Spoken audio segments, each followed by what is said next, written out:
Why is your print-on-demand shop still not making money? Maybe you're following all the YouTuber advice and you're still not seeing strong sales in your Etsy shop. Is it your product? Is it your strategies? Or are you simply just needing to wait it out? In today's video, I am actually going to dive into your print-on-demand shops that you submitted for review, and I'm going to show you exactly what you need to fix and why you're not seeing results. If you would like me to personally review your Etsy shop in a future video, just leave a comment below with your Etsy shop name and your monthly revenue that you're currently seeing. And if you're new here, my name is Dylan Jaris and I'm an Etsy seller of 7 years. I've made over $1 million in profit on the platform. And now I have a company of over 25 people where we have taught over 2,000 Etsy sellers how to scale their businesses. And last year they made together over $10 million.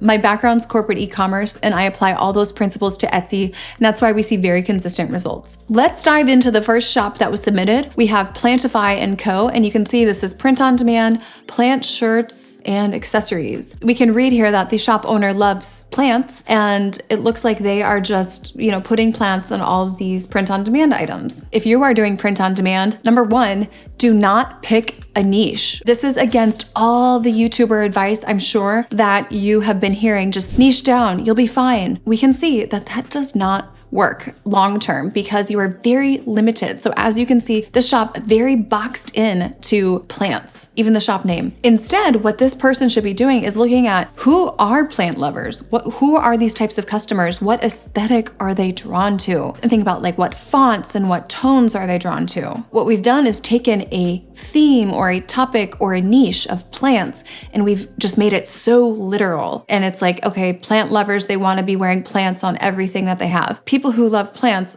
are they putting plants and images of plants over all of their clothing and their totes? Instead, we want to look at, okay, what type of person likes plants? Where do they shop? What aesthetic are they drawn to? Here is a boutique that is really geared towards plants. And you can see the types of customers who shop here. There's plants in all of the visual merchandising throughout the store. I would be thinking about, okay, who are these customers?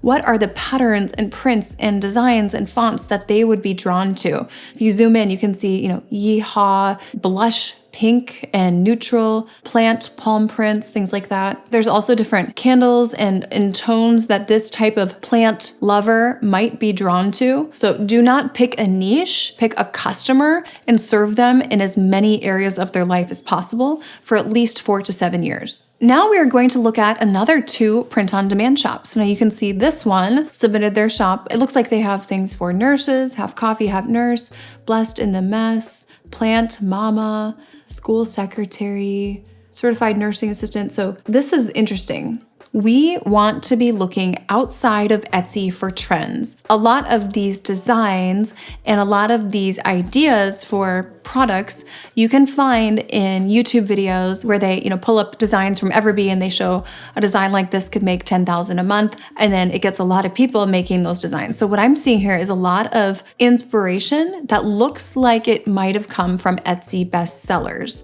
They look like classic, Etsy trends that we've seen for several years now. These fonts and these kind of graphics are commonly used on Etsy. What I'd be doing is looking outside of Etsy for more maybe proprietary designs and fonts that you can then bring to Etsy and become a market leader with. So think about design elements that maybe haven't been seen on Etsy yet. And I'm not talking about designs you might find at Home Goods or Hobby Lobby, right? We need to be ahead of the curve. Here's another shop that has a very similar story. There's nothing super special or unique or proprietary about this. You can see this one says nurse, $65 though, right? So this type of shop, we really need to focus on customer first, product second, bringing in trends that aren't on Etsy and looking outside of Etsy for trends when it comes to design. All right, now our third point here, I want to illustrate with this shop. Number one, SEO, huge issue. I should probably say number one is potential copyright issues. We never, ever want to violate any copyright. We don't want to take people's logos and stick them on our print-on-demand items and then sell something with someone else's logo on it. But one thing that I want to point out is the white backgrounds. A lot of people I find, they think, I'm just going to get up a ton of listings. I don't care if it's the white background. I'm going to put up up whatever Printify gives me and I'll fix the backgrounds later. I'll fix my mock-ups later. And then they end up with hundreds of listings. They come to someone like me and they're like, help me get sales in my shop. It's like, well, we've got to fix these hundreds of listings. It's like, wow, I wish I would have done that the first time around. You really, really want to do your mock-ups correctly. As soon as you publish a listing, the clock is ticking for that to get sales. And every day that goes by without getting sales, every view that you get that doesn't convert, it's going to crush your conversion rate. Never ever publish your listings with the white background.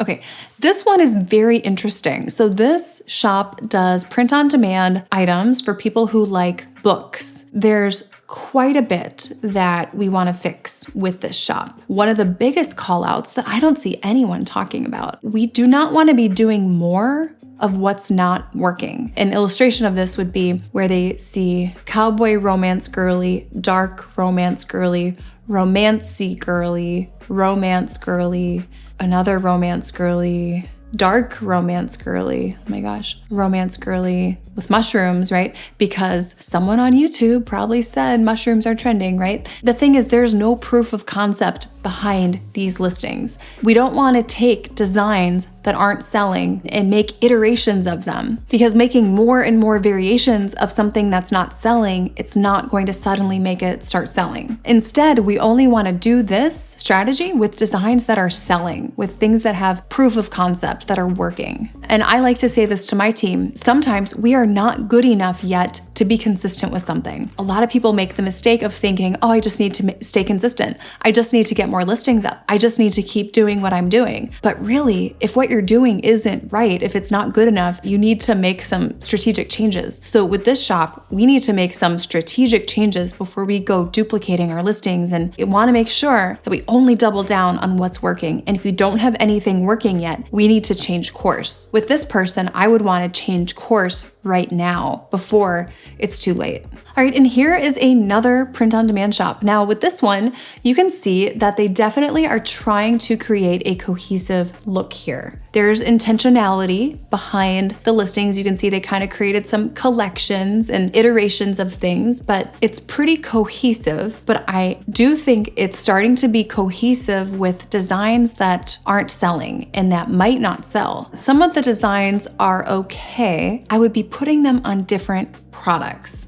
Like for example, something like this. Like I would not be putting these designs with these words on this tumbler. I do recommend considering utility heavily when deciding what to sell. There are thousands of print-on-demand products right now. I don't think I would be going in the direction of candles, pillows, and wall art. Big takeaway here is to be focusing a cohesive collection on items that have a lot more utility within print on demand. And make sure to refine your designs enough so that they are designs that will sell. 20% of the designs in this shop I would keep, and the rest I probably wouldn't. If you would like me to review your Etsy shop, point out exactly what to fix, what to focus on, definitely leave your shop in a comment below. Let me know what your previous month's revenue was and what your monthly revenue goal is if you're comfortable sharing that. And that will tell me just really who needs the help. And if you have any questions, definitely reach out to us on Instagram at Dylan Jarris. Myself and my team are standing by ready to answer questions. If you'd like to have a call with us to learn more about how we can help you, we do have our company of about 25 people now where we give you one-on-one private coaching, unlimited every day for your shop. And we'd be happy to share more about what that looks like.